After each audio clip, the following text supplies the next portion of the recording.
클릭 감사합니다. 삼테크TV 김선프입니다. 만나서 반갑습니다.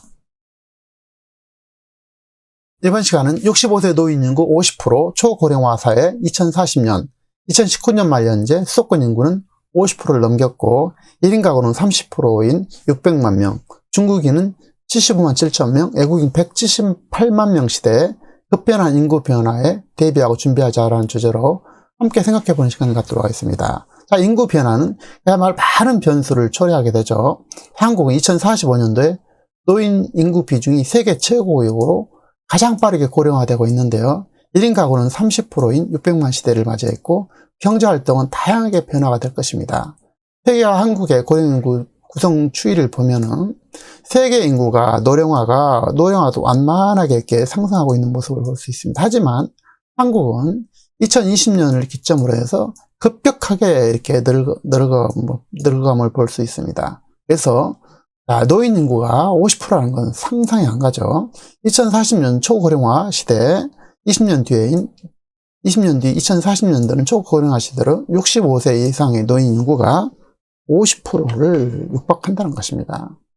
자, 10월 15일 통계청이 발표한 인구 전망 2017년, 2040년에 따르면 국내 인구가 올해 5,005만 명에서 2040년도는 4,858만 명으로 크게 감소한 것으로 전망되고 있습니다. 그야말로 엄청난 숫자의 줄어듦이 있죠. 자, 국내의 출생자 수는 올해 4,956만 명에서 2040년도는 4,734만 명으로 계속 감소하고 생산 연령 인구도 올해 3,579만 명에서 2,703만 명으로 뚝 떨어지게 됩니다. 자, 지난해 2019년 우리나라 총 인구는 5,178만 명이며 이 중 절반은 2,589만 명이 서울, 경기, 인천 등 수도권에 거주하는 것으로 나타났습니다. 유소년과 생산 인구는 계속 감소하고 고령 인구는 증가했으며 내국인을 나이 순으로 줄을 세웠을 때 정중앙에 위치하는 중위 연령은 83.7세라는 것입니다. 자, 이 중 남자가 2,595만 명, 여자가 2,583만 명이고 내국인 5천만 명, 자, 외국인은 전체 인구의 3.4%를 차지하는 178만 명에 이르고 있고 이 중 108명, 5천명이 서울 수도권에 살고 있다는 것입니다. 외국인의 대부분이 또한 서울 수도권에 산다는 것입니다.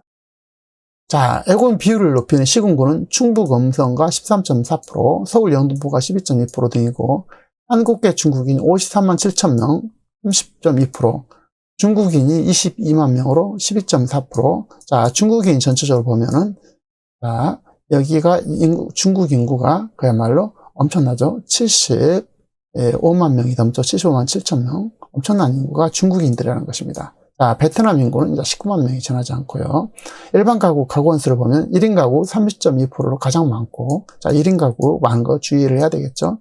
2인 가구가 27%, 그리고 사실상 1, 2 가구를 합치면 50%가 훨씬 넘는 것이 1인 가구, 2인 가구가 된다는 것입니다. 3인 가구는 20%, 4인 가구는 16%, 자, 5인 가구 이상은 5%로 뒤를 잇고 있습니다.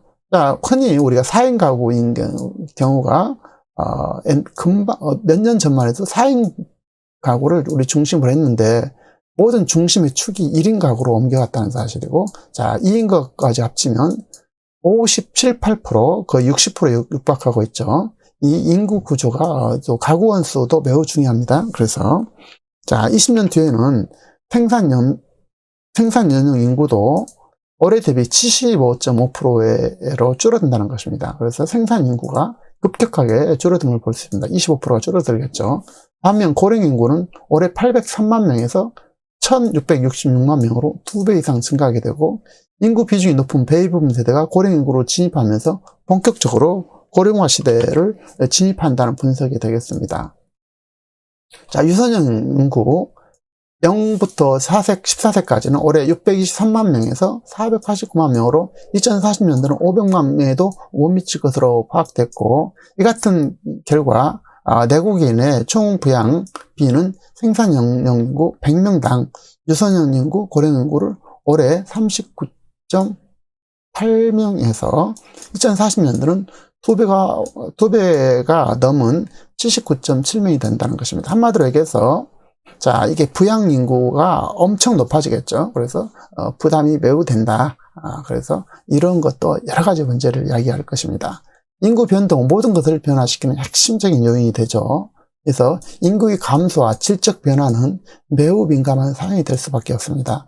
인구 감소와 고령인구 급증, 생산인구의 급감에 따라서 각자 하시는 사업에 대비하고 준비를 해야 될 것입니다. 그래서 변화를 수용하고 어떤 경우든지 생존의 방법, 또 잘 사는 길을 모색해야 할 것으로 보입니다.